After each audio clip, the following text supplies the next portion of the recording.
notre Père et notre Dieu. Un jour, ton prophète Ésaïe a prophétisé et il a dit, un rameau sortira de Isaïe et il va germer. Et l'Esprit du Seigneur reposera sur lui. Esprit de sagesse et de révélation. Seigneur, ce soir, que cet esprit de sagesse et de révélation se repose sur nos vies, comme Ésaïe l'a prophétisé. Et nous avons vu la manifestation. Qu'il en soit ainsi dans nos vies et que la gloire et l'honneur te reviennent. Et au nom puissant de Jésus-Christ de Nazareth, que quelqu'un dise Amen. Amen. Amen. Gloire à Dieu. Amen. Veuillez vous asseoir, s'il vous plaît. Alléluia, alléluia. Gloire à Jésus. Amen. Je vous invite à prendre vos Bibles avec moi. Et voici le titre de l'enseignement de ce soir. Acquérir la sagesse qui vient de Dieu. Sinon la sagesse divine. Acquérir la sagesse qui vient de Dieu. La mamie a un regard là. Un regard de cheveux blancs, plein de sagesse. C'est ça, hein? Gloire à Dieu. Amen. Acquérir la sagesse qui vient de Dieu. Et comme texte biblique de référence, nous lisons dans Jacques, au chapitre 3, verset 13 à 18, dans la Bible du Semeur. Je lis pour vous. Y a-t-il parmi vous quelqu'un de sage et d'expérimenté qu'il en donne la preuve par sa bonne conduite, c'est-à-dire par des actes empreints de l'humilité qui caractérisent la véritable sagesse. Verset 14. Mais si votre cœur est plein d'amère jalousie, si vous êtes animé d'un esprit querelleur, il n'y a vraiment pas lieu de vous vanter. Ce sera faire entorse à la vérité. Verset 15. Une telle sagesse ne vient certainement pas du ciel. Elle est de ce monde, de l'homme sans Dieu. Elle est démoniaque. Car l'amour, la jalousie et l'esprit de rivalité, là aussi, habitent le désordre et toutes sortes de pratiques indignes. Verset 17. Au contraire, la sagesse qui vient d'en haut est en premier lieu pure. De plus, elle aime la paix. Elle est modérée et conciliante, pleine de compassion. Elle produit beaucoup de bons fruits. Elle est sans parti pris et sans hypocrisie. Verset 18. Ceux qui travaillent à la paix sèment dans la paix une sémence qui produira un fruit conforme à ce qui est juste. Quelqu'un peut acclamer Dieu pour sa parole ce soir. Oh, alléluia, alléluia. Waouh. Waouh. Gloire à Dieu. La sagesse équivalent en grec ancien, Sophia, est un concept utilisé pour qualifier le comportement d'un individu, souvent conforme à une éthique qui allie la conscience de soi et des autres, la tempérance, la prudence, la sincérité, le discernement et la justice, s'appuyant sur un savoir raisonné.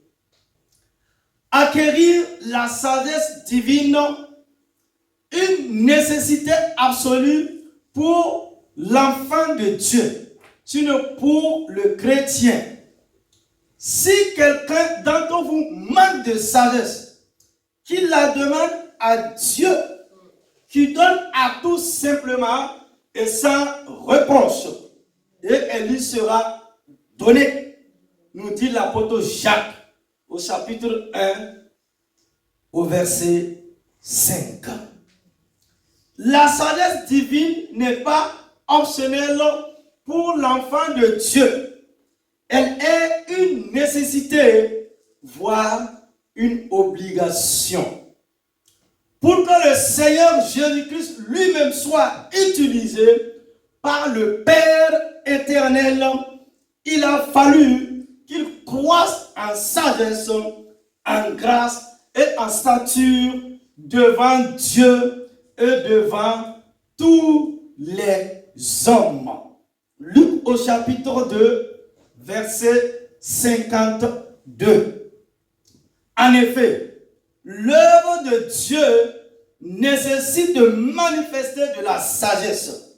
C'est pour cela que les apôtres, notamment Pierre, demandaient à ce que, pour remplir l'œuvre du Seigneur, leur foi se porte sur des hommes non seulement remplis de l'Esprit Saint, mais aussi de sagesse. Actes au chapitre 6, verset 3. L'apôtre Paul, quant à lui, ne cessait de prier le Seigneur afin qu'il donne à l'Église un esprit de sagesse et de révélation dans sa connaissance. Éphésiens au chapitre 1, les versets 16 à 17. Tous ces témoignages nous montrent que la sagesse de Dieu est pour les chrétiens, sur les enfants de Dieu, une nécessité absolue. Et que nul ne peut atteindre la finalité de sa course chrétienne sans acquérir la sagesse de Dieu. Car l'homme qui s'écarte du chemin de la sagesse reposera dans l'assemblée des morts. Proverbe chapitre 21, verset 16. Église, peuple de Dieu, nous allons donc traiter le thème de la sagesse divine au cours des 3 prochains enseignements du vendredi. Je vous propose de voir au cours de l'enseignement de ce soir l'histoire du personnage de la Bible le plus connu pour avoir manifesté la sagesse de Dieu. Premièrement, grand 1, un exemple de sagesse dans la Bible.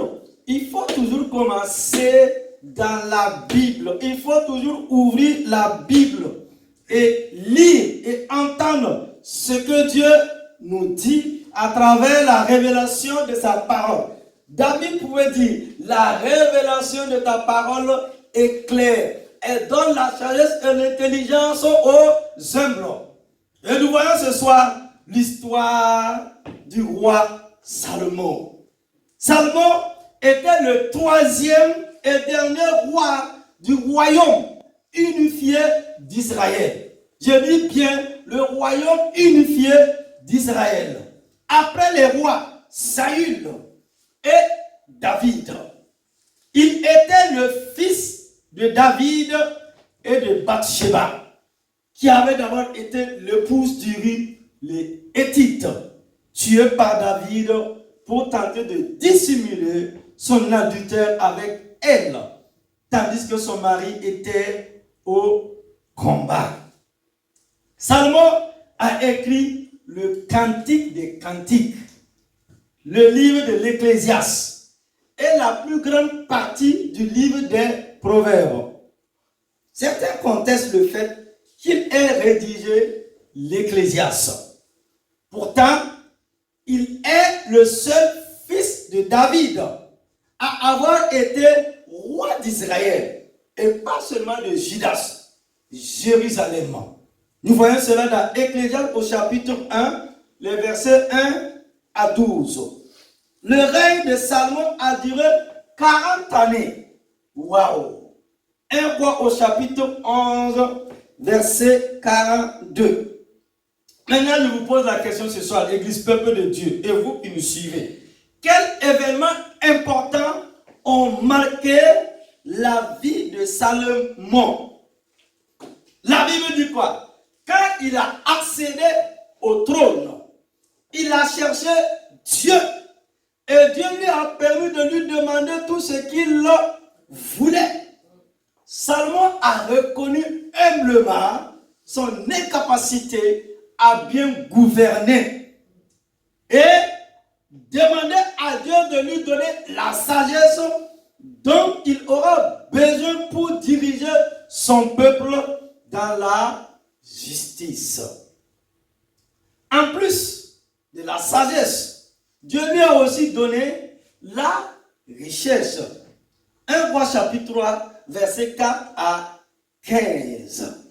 Le roi Salomon dépassa tous les rois de la terre par ses richesses et sa sagesse. Dieu lui a aussi donné la paix à toutes ses frontières pendant la plus grande partie de son règne. La sagesse de Salomon est souvent illustrée par le jugement qu'il a rendu afin de déterminer qui de deux femmes qui prétendaient être la mère d'un enfant était sa véritable mère. Il a proposé de couper l'enfant en deux, sachant que la véritable mère préférait perdre son enfant au profit d'une autre femme que de le voir mourir. Deux femmes, un bébé, mais laquelle est la vraie mère? Waouh! La sagesse de Salomon s'appliquait non seulement aux choix qu'il devait faire dans le cadre de son règne, mais aussi aux questions d'ordre plus général. Il était réputé pour sa sagesse. La reine de Séba a parcouru 2000 kilomètres afin de vérifier les rumeurs qu'elle avait entendues au sujet de sa sagesse et de sa grandeur. 1 roi au chapitre 10. Salomon répondit à toutes ces questions. Il n'y eut aucun mystère pour le roi. Il lui expliqua tout. La reine de Séba vit toute la sagesse de Salomon, le palais qu'il avait construit, les plats servis à sa table, le lieu d'habitation de ses serviteurs, les fonctions et les tenues de ceux qui le servaient, ses responsables des boissons ainsi que les holocaustes qu'ils offraient dans la maison de l'Éternel. Elle en a eu le souffle coupé. Waouh! Non seulement Salomon avait beaucoup de connaissances, mais il mettait sa sagesse en pratique dans la gestion de son royaume. Salomon a écrit beaucoup de chants et de proverbes et réalisé d'importants projets de construction. Il a aussi construit une flotte de navires et acheté des tonnes d'or d'Ophir en partenariat avec Hiram, roi de Tyr. Son projet le plus important était certainement la construction du temple. Yes. Conformément aux instructions de son père David, qui voulait construire le temple, qui voulait construire la maison de Dieu. Ça veut dire toute la vie de David, son rêve, c'était de donner une habitation, un temple, une maison à l'Éternel, Dieu des armées, qu'il a pris derrière les brebis de son père et il a fait régner dans tout Jérusalem.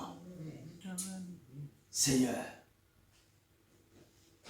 Salomon, son fils, avait 700 femmes et 300 concubines. Waouh! Donc, beaucoup étaient des étrangères. 700 femmes, 300 concubines. Et, mon ami, je ne sais pas comment il faisait. Hein?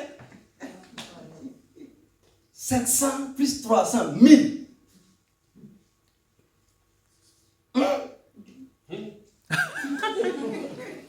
Comment il a fait? Un homme sage. Écoutez-moi, comment un homme sage? Déjà, elle a même ses problèmes. Elle a. Mon ami, c'est Katana. Il a eu 700, ça n'a pas suffi là. Il a ajouté 300. J'imagine. Dans son palais, il avait toutes sortes de femmes, hein. Ou bien, grandes, petites, moyennes, tout. Claires, métisses.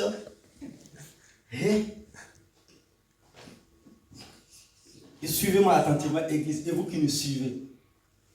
Comme un homme, quand il est arrivé sur le trône, Dieu dit, demande tout ce que tu veux là, je vais te donner. À cause de David, ton père.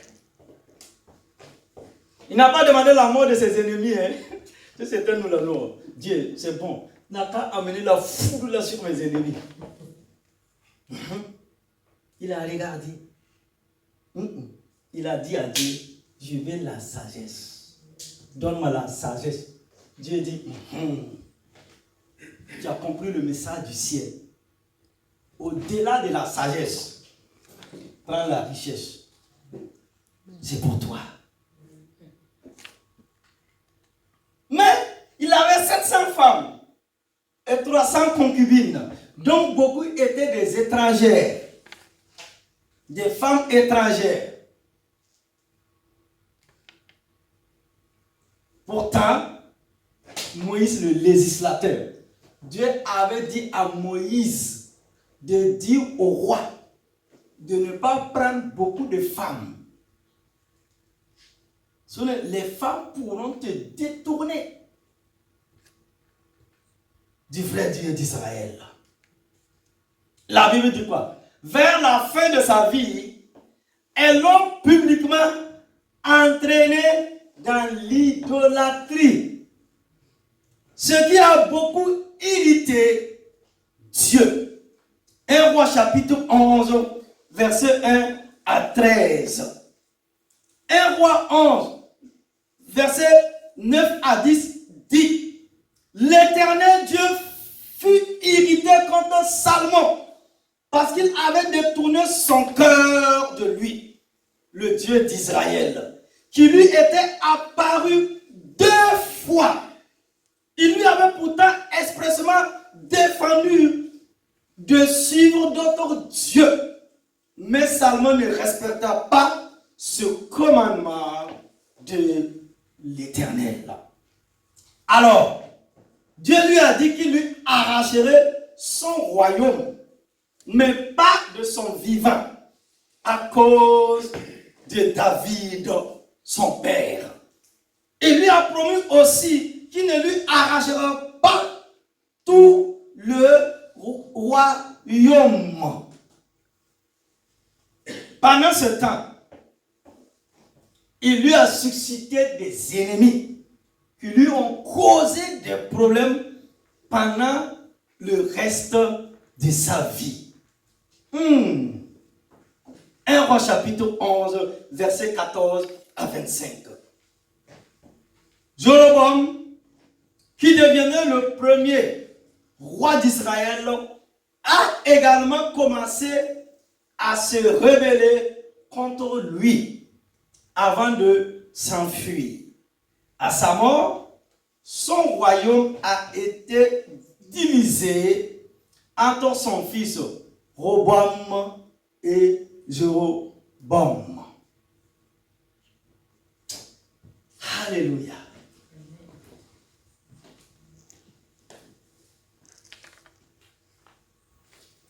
Dieu est un Dieu jaloux. Il ne partage jamais sa gloire. Il a abandonné le Dieu d'Israël. Il est allé adorer les idoles. Dieu était irrité. Il a laissé d'adorer le seul vrai Dieu. Maintenant, ces dieux étrangers, sinon ces statues que ces femmes l'ont ramené là, c'est là maintenant, à sa vieillesse, il est allé adorer ces choses-là.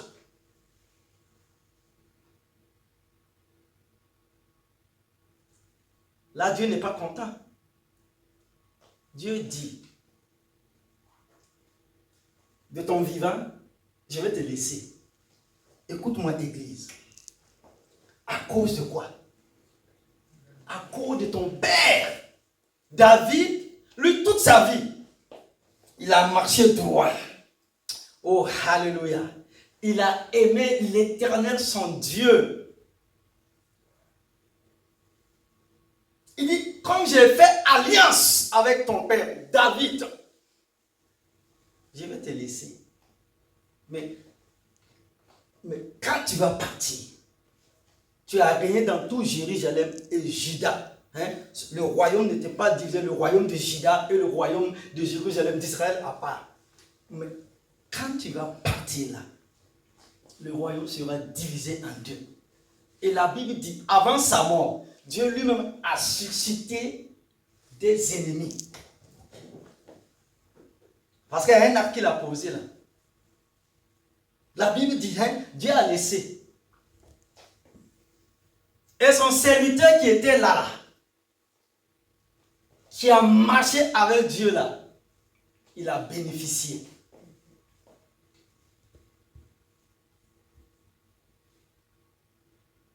Il dit, Roboam, ton fils va prendre une partie et Jéroboam, un serviteur dans la maison.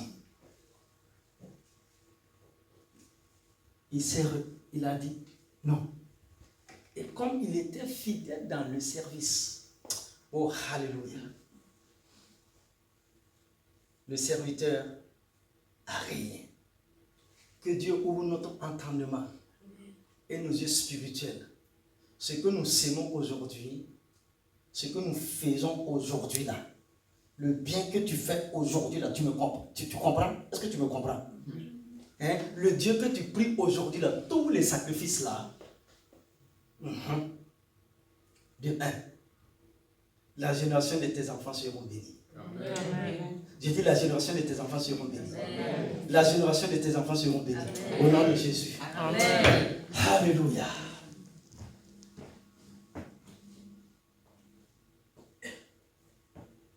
Il y a beaucoup de leçons à tirer de la vie de Salomon. D'abord, si nous cherchons Dieu de tout notre cœur, il se laissera trouver par nous. 1 Roi 3:3. Dieu honore ceux qui l'honorent. 1 Samuel 2:30. Si nous reposons sur lui, il nous équipe pour accomplir les tâches auxquelles il nous appelle. 1 Roi 3 et Romains chapitre 12, verset 3. Alléluia. La vie spirituelle n'est pas une course de 100 mètres, mais un marathon. Il ne suffit pas toujours de bien commencer pour bien terminer la course. 1 Roi, chapitre 3, verset 11. Mon frère, ma soeur, la vie spirituelle n'est pas une course de 100 mètres, mais c'est un marathon. Dis à quelqu'un que c'est un marathon. C'est un marathon. Dis à quelqu'un que c'est un marathon. C'est un marathon. C'est un marathon. C'est pas 100 mètres. Hein. Bouk, bouk, bouk, bouk, bouk. On est arrivé. Voilà, tu as la couronne. Hey. C'est toute une vie.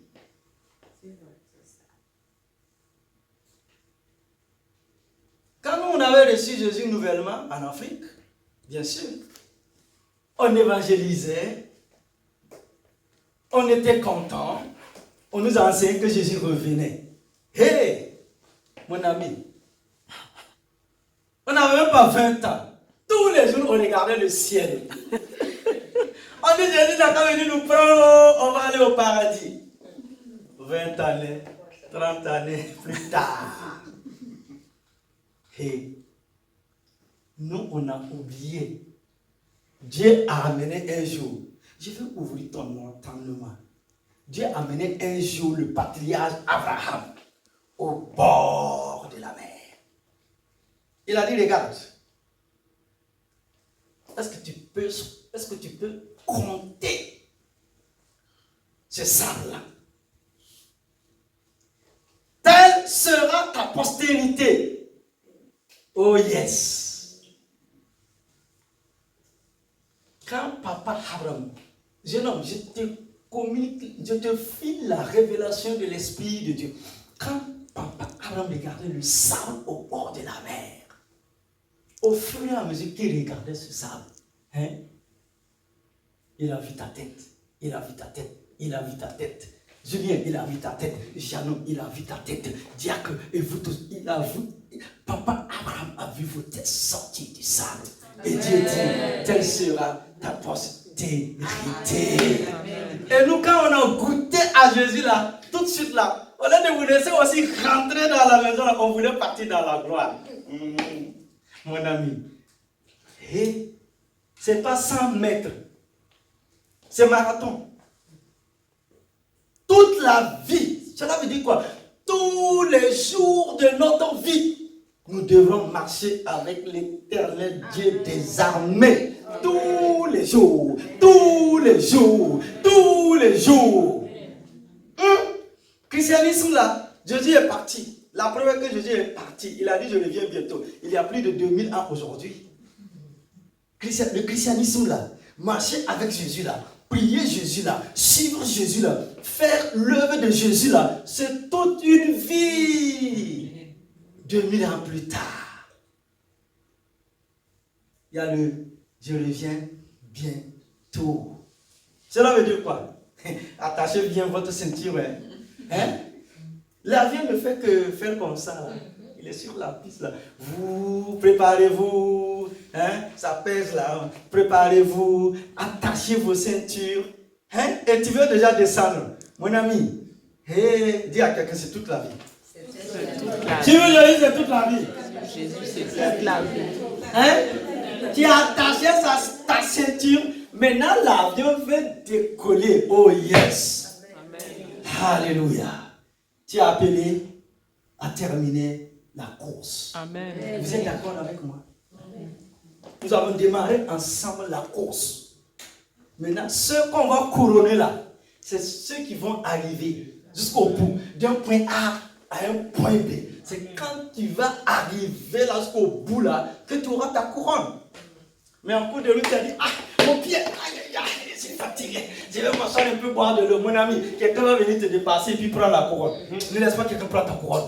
Dis à ton voisin, ne laisse pas quelqu'un prendre ta couronne. Ne laisse pas quelqu'un prendre ta couronne. Ne laisse pas les problèmes, ne laisse pas les difficultés prendre ta couronne. Je dis, ne laisse pas quelqu'un prendre ta couronne. Ne laisse pas quelqu'un prendre ta couronne. Ne laisse pas les problèmes prendre ta couronne au nom de Jésus. Amen. Alléluia. Gloire à Dieu. Nous pouvons sincèrement demander à Dieu d'incliner nos cœurs vers lui. Mais si nous choisissons d'aller à l'encontre de sa parole révélée, la parole prêchée, nous nous éloignons de la voie de la justice. Les personnes proches de nous affectent notre vie spirituelle. Et nous devons donc faire très attention à nos fréquentations. Amen. Alléluia. J'ai dit, les personnes proches de nous affectent notre vie spirituelle. Exode 34, 1 Roi 11, Daniel 1, 1 Corinthiens 15, 33. Et nous devons donc faire très attention à nos fréquentations. Soit ils vont t'amener sur le droit chemin, ou ils vont t'amener à dévier. Je te dis, choisis tes fréquentations. Il faut marcher avec ceux qui ont la vision de l'aigle. Ouais. L'aigle ne ressemble pas au pigeon. Il ne ressemble pas au pigeon. Il ne ressemble pas aussi à la poule. La poule est là beaucoup. Mais la poule mange les bêtes, voilà. Tout ce qui voilà. Bon, le pigeon peut voler encore un peu. Mais l'aigle, oh yes, il prend la hauteur. Il vole plus haut. Et là, donc quand il va rencontrer un autre oiseau là, si tu as pu voler comme ça là, c'est que tu es un aigle là. Oh, c'est que tu es un aigle. Ne sois pas une poule ou pigeon, non. Il faut être un aigle. Amen. Un aigle qui va voler. Les problèmes sont là. Je parle à quelqu'un ce soir. Les difficultés sont là. Il y a de ces choses-là. Mais il ne faut pas regarder en bas. Il faut regarder en haut. Amen. Regarde au Dieu qui est assis sur son trône là. Regarde au Dieu créateur. Regarde au Dieu vivant. Regarde au Dieu qui a fait la promesse. Il faut avoir la vision de l'aigle. Amen. Et à la tempête, à un moment donné, il a dépassé le vent, la tempête, plus haut. C'est ça, être chrétien, être enfant de Dieu. Toujours regarder à celui qui est assis sur son trône. Amen. Enfin, une vie sans Dieu n'a pas de sens. Une vie sans Dieu n'a pas de sens. Quelle que soit notre éducation, les objectifs que nous accomplissons, l'étendue des plaisirs dont nous jouissons et l'abondance de nos biens. Vanité des vanités, Tout est vanité. tout est Vanité. vanité. L'homme qui nous a dit vanité des vanités, tout est vanité, il a eu 1000 femmes, mon ami. Peut-être tu as ton deuxième ou troisième, lui il a eu 1000. Il a été roi plus de 40 ans. Il a eu des navires. Il a construit l'église, la maison de Dieu. Il a fait le commerce de l'or avec Hiram. Il dit, il a goûté au plaisir. Il a tout eu.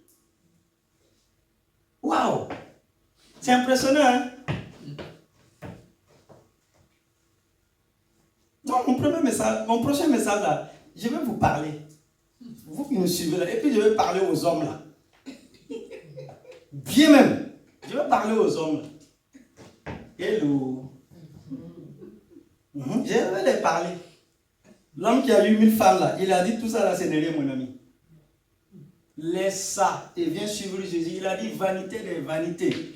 Tu as beau faire des conquêtes là, tu ne pourras pas arriver ici même. Ici c'est où? Au seuil de Salomon. Il dit il a goûté à tous les plaisirs. Non, j'ai dit, mais Seigneur, qu'est-ce que tu veux nous dire? Il s'arrête, il dit vanité. Hein?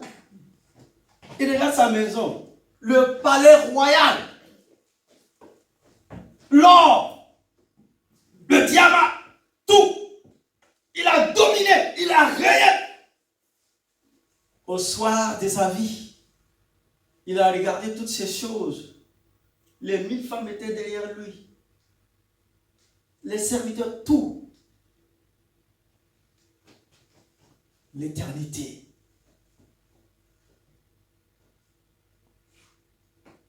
Vanité, des vanités, tout est vanité. Et poursuite du vin. Oh, alléluia. Oui, ma soeur, tu as bien répondu. Elle maîtrise bien le verset. L'homme qui a enseigné la sagesse. À la fin de sa vie, il dit, crains l'Éternel Dieu. Observe ses commandements. C'est là que doit tout homme. Jésus. Jésus.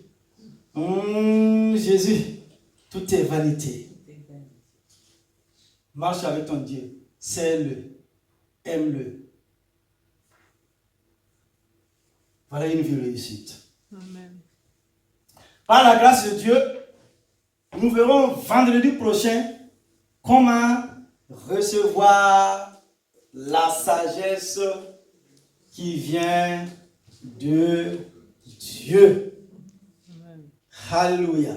Amen. Vanité des vanités, toute est vanité et poursuite du vin. Que Amen. Dieu bénisse sa sainte parole. Tiens-toi debout et acclame l'ancien des jours. Acclame-le très fort.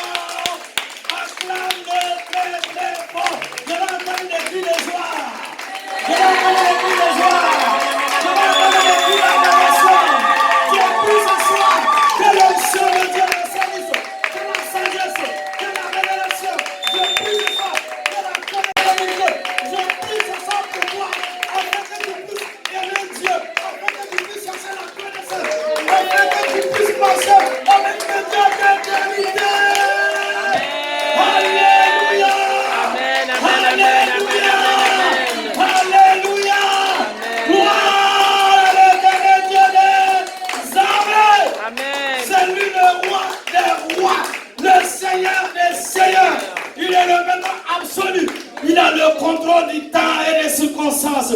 Et il est là ce soir pour te toucher, pour te délivrer et pour te guérir, pour te bénir. Et Jésus a dit, cherchez premièrement le royaume de Dieu et sa justice. Et toutes ces choses,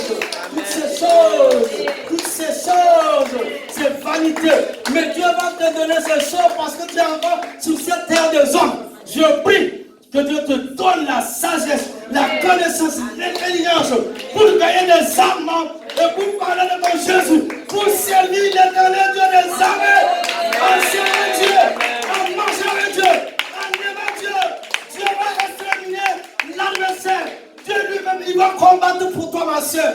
Dieu lui-même, il va t'apporter la guérison, la délivrance, le miracle qui vient de lui et de lui seul. Parce qu'il tient parole. Amen. J'aime ce Dieu qui tient parole. Amen. Mon ami, mon fils, je te dis, Dieu tient parole. Je dis, Dieu tient parole. Dieu tient parole. Femme, Dieu tient parole. Amen. Dimanche, j'ai un message pour toi. La guérison, la délivrance, la restauration, c'est pour toi. Au nom de Jésus. Amen. Que quelqu'un dise Amen.